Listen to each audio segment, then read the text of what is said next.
Based on Rasmus Andersson's attitude and demeanor, it kind of sounds like he has certainly played his last game for the Calgary Flames.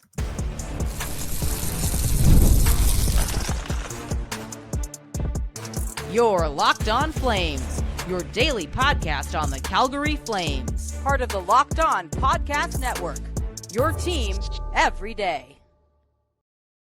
Hello, everybody, and welcome to today's episode of Locked On Flames. As always, I am your host, Jess Belmosto, and thank you so much for joining me. Today, we are going to be recapping Breakup Day, locker room clean out, exit media day, and diving into what is probably Rasmus Andersson's last interview as a Flame. Make sure you're subscribed to Locked On Flames wherever you get your podcasts, as well as YouTube. We are here for you Monday through Friday, 5 days a week, your team every day. And let's just jump right into this because we learned a lot about not only Rasmus Andersson, but just about every other player that met with the media. But let's start with Mr. Popular, Rasmus Andersson. So he played the last 12 games with a broken fibula. He broke it after a blocked shot against Seattle. He will still represent Sweden at Worlds next month, but this is a conversation we have all the time, especially around the playoffs. And once the playoffs end or, the team's eliminated. Playing through injuries like a broken fibula. For those of you who may not know, your fibula is in your leg. Probably not great. I obviously not a doctor, not medical genius. I have a little bit of medical background, not just watching Grey's Anatomy, but it has to do more harm than good at some point to be putting your body through that kind of work. How bad was the break that is it really worth playing in those final games? I mean, not to be rude, but like finishing the season at minus 38, Flames couldn't have done much worse. So at what point do we question does the risk outweigh the benefit? Because we've seen players literally almost die this season because of medical negligence from team doctors. We have had players pass away due to recklessness of distribution of pain pills. And I think that, yes, that is a long-term consequence. It is also important to remember, it all starts somewhere. And at one point or another, an injury is like the final straw. And that pushes you to that point. But it makes sense why he missed morning skate almost every day after that game. And why he left the ice basically almost always the first player off at warmups. It does make a lot of sense. I obviously hope he recovers quickly. Hopefully it's just like a hairline fracture, so it's like barely a fracture, and maybe he just needs like an air cast or something. I don't know. But clearly surgery isn't required, so that's always a good thing. But when asked about his future, he said he hadn't put too much thought into it, but he's never been in this position before. He has, played all 10 years with Calgary. He has never ventured into a situation like this. And he knows that this is a business and what the decision that they come to has to make sense for both Andersson and the team. And, he understands no harm, no foul sort of situation. And I have a lot of respect for players like that because, you're not giving anyone some like false idea of, oh yeah, like I really want to stay and, I'm willing to take a team friendly contract, even with the cap going up, like it's blah, blah, blah. But he's also not straight up saying like, yeah, like that was my final game as a Calgary Flame. So it's very open-ended. I think it will remain open-ended, but I don't think it's necessarily going to go on the whole summer.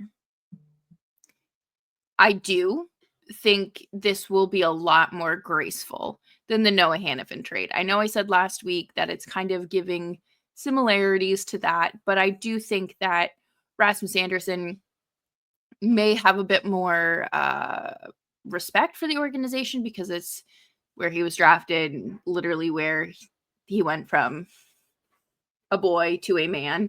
And, maybe things look different.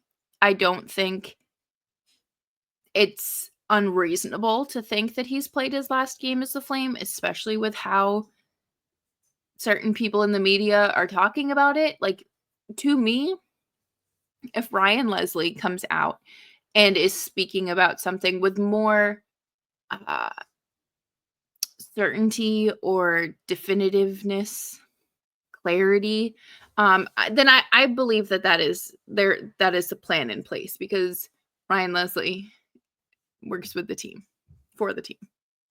So it's just interesting to see how all of this is going to play out. His comments about Team Tank not being real fans is silly to me. It's a whole thing that we've talked about a lot on this show.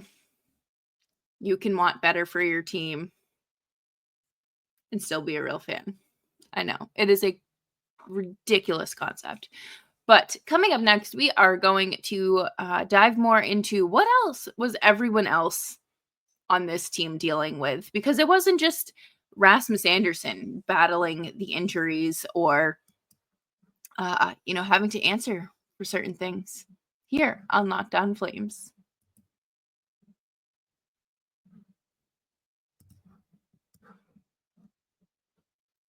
The Stanley Cup playoffs are here, and if you've never been to a live NHL playoff game, it's unlike anything else. The intensity, the speed, the atmosphere, it is next level, and thanks to Game Time, getting in the door is easier and more affordable than ever.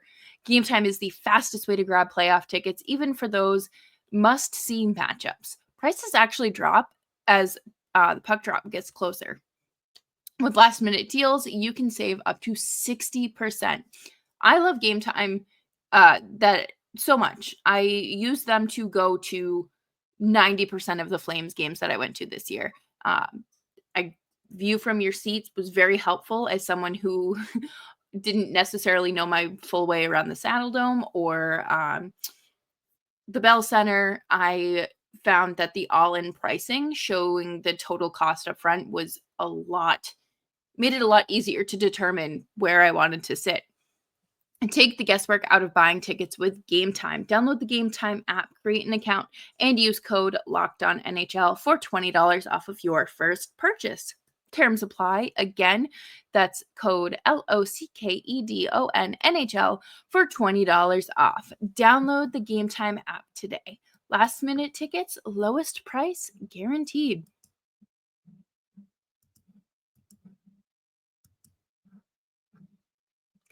Thanks, everyone, for hanging out with me today on Locked On Flames. Make sure you are subscribed wherever you get your podcasts, as well as YouTube.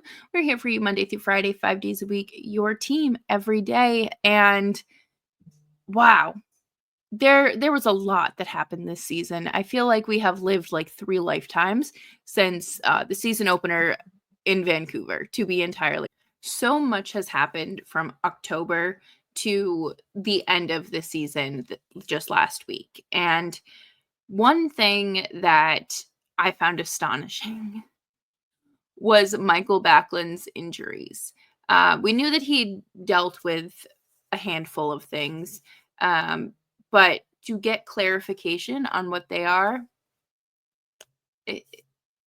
it's reassuring, I guess, and it kind of adds more context to the full picture of the way that he played and other dynamics, what was going on. But he was dealing with a back injury as well as a rib injury, and then he tore an oblique. The obliques are the muscles on like your sides, like by your ribs. So that hurts a lot. And even for like everyday people, think of how often like you're moving, you're reaching and like doing that, let alone an athlete. And try to put that into perspective in terms of playing a game, playing 3 or 4 nights a week, depending on the week. The oblique is the injury that kept Backlund out for 6 games. Was that early March? Late March, early April?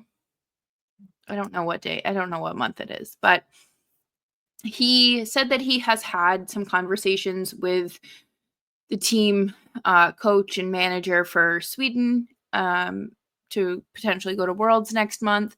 He hasn't made a decision yet. It's all still kind of up in the air. I wouldn't blame him if he did not go. I understand that it is a great honor to represent your country, but think of those injuries. And you're not like 23, 24 years old anymore. You're 36 with 2 kids and a family to worry about as well. And I think that people would understand. It's not you declining an invitation because you think you're too good. Jonathan Huberdeau's not going to Canada or not going to Worlds to represent Canada. So, it's one of those things that happen. A full off season might be good. Rest might do him some good. But speaking of Worlds, Dan Vladar will be representing Czechia. Matt Coronado will be representing the U.S. And Mackenzie Weegar will be representing Canada as well. And Zane Perek just got invited, so that's pretty exciting. But back to some not so good news. Sharon Govich ended up breaking his foot in the game against LA. That's a bummer. I mean, the playoffs weren't happening at that point anyways, but for a guy that finally got the monkey off his back, seemingly injured to start the season, to kind of end it the same way, that's not fun. It stinks. Dan Vladar and Joel Hanley are both UFAs this offseason, and both said that they'd be happy to come back. Hanley says that, he still has a lot to give. He might have a lot of miles on him, but he's still got gas in the tank. And he really enjoyed taking on this, the most responsibility that he's had his entire NHL career. And Vladar talked about how he knows what his role with the Flames is. If he resigns, he knows that Dustin Wolf is the number 1 guy. And he was very supportive of Wolf and said that he's going to be a legend. So, I think that in some situations there can potentially be like a little rivalry or too much competitiveness. Not competitiveness, but like, I guess rivalry would be the right word. And just animosity could build, but it seems like this locker room is one of the better locker rooms in the league, so we'll take it. Morgan Frost says that he feels like when he got here, he was playing some of the best hockey, and then he kind of went through a little dip. And then I feel like the last couple of games, I did a lot of good things, a bit of up and down, but I was happy with the way the team finished, to be honest. Yeah. I mean, he said it the other day that he didn't think, even with the Flyers being 1 game out of it last year, he doesn't think that they had 96 points. So he knows the goal is 100 points next year and thinks that a full off season of rest and relaxation will do him some good. Kevin Ball also talked about wanting to stay in Calgary. He is one of the RFAs. Matt Coronado talked about how he didn't see a moment where he became a full-time NHLer. It was just like a culmination of his hard work paying off and reaping the benefits of that hard work. Joel Farabee, this is very honest of him. He said he was asked about like how he thought his season went, and he said my season as a whole was pretty embarrassing. Self-awareness is great.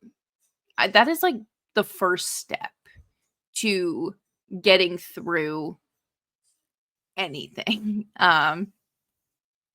Admitting that it wasn't good, and you're not pretending it was good, and you're not putting up like a masquerade or just being like, yeah, everything was great. I played my best hockey from the day the season started in Philly to the day I ended with a Flames jersey. Like, it is so important, and he knows that, he's going to have a full off season as well, and being in Calgary is going to, he's not bouncing back and forth and being in the trade rumors constantly, and having a good atmosphere to play in is a big part of that as well.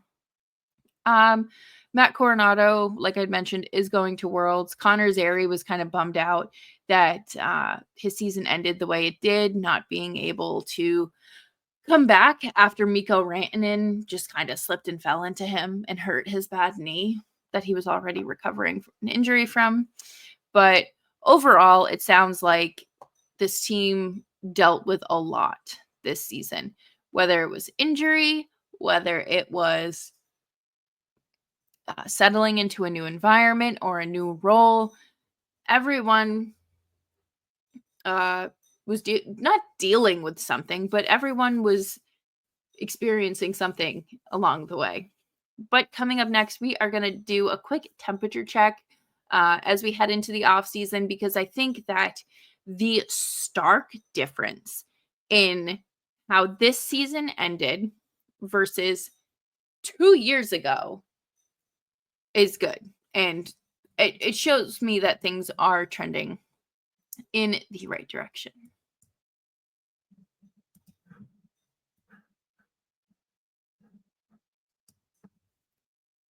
Did you know your Fire TV is also an Xbox? Turn any TV into your gaming and entertainment hub with Fire TV Stick 4K devices. No console required. Just grab your paired controller, subscribe or sign in to Xbox Game Pass Ultimate with EA Play included, and you're ready to play.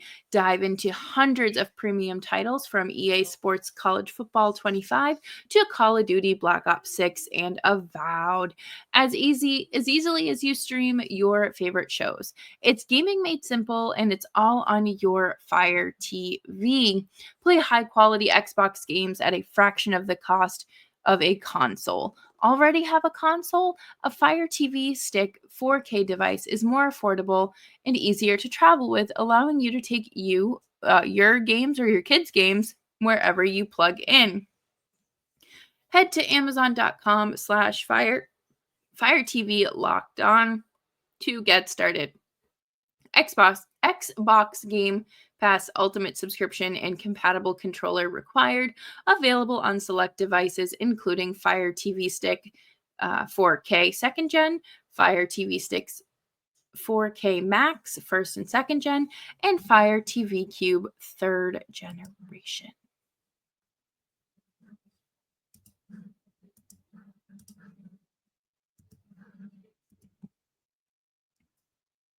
Thank you, everyone, for hanging out with me today on Locked On Flames. Make sure you're following along on Twitter and Blue Sky at Jess Belmosto. Okay. I could not stop thinking about this the other night, and I believe I said it on Friday's episode. The difference in attitude and overall vibes, I guess, from the way the 2022-23 season ended versus how the 2024-25 season ended. Like, they are on polar opposite ends of the spectrum. And for those of you who may need a refresher, things were very bad with Daryl Sutter. Players did not want to be in Calgary.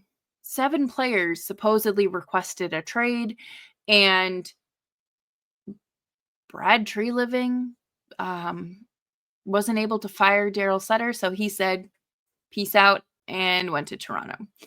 Eventually, Daryl Sutter was fired, but 7 players requesting a trade because of how unhappy they were. And even after Sutter was fired, a lot of those players did still leave.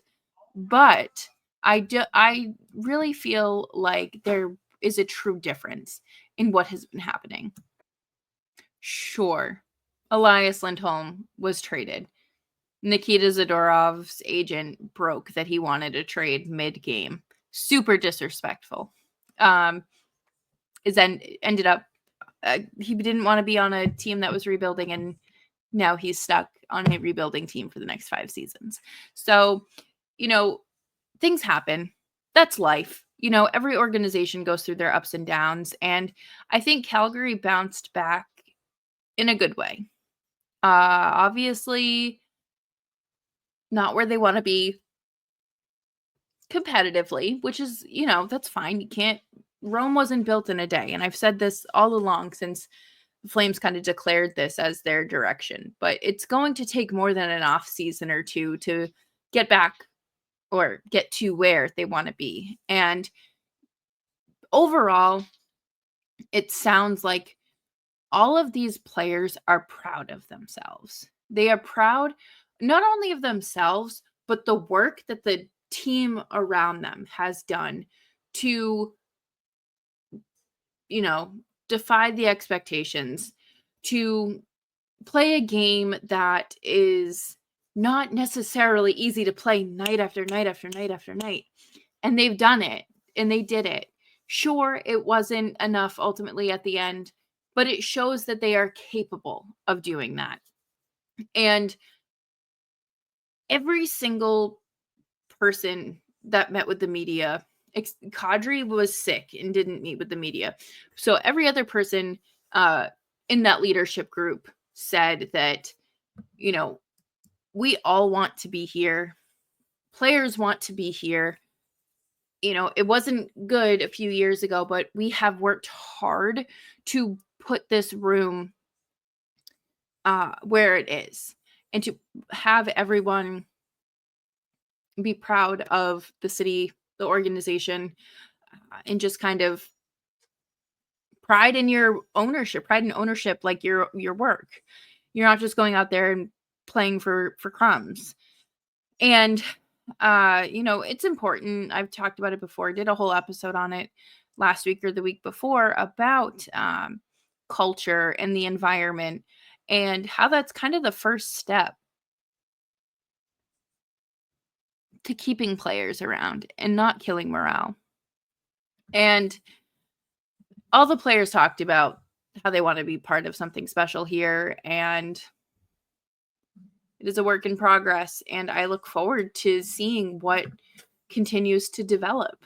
But that will do it for me here on today's episode of Locked On Flames. Thank you all so much for tuning in. Make sure you're subscribed wherever you get your podcasts, as well as YouTube. We are here for you Monday through Friday, 5 days a week, your team every day. And I just want to say just thank you for making the show part of your day. I greatly appreciate it.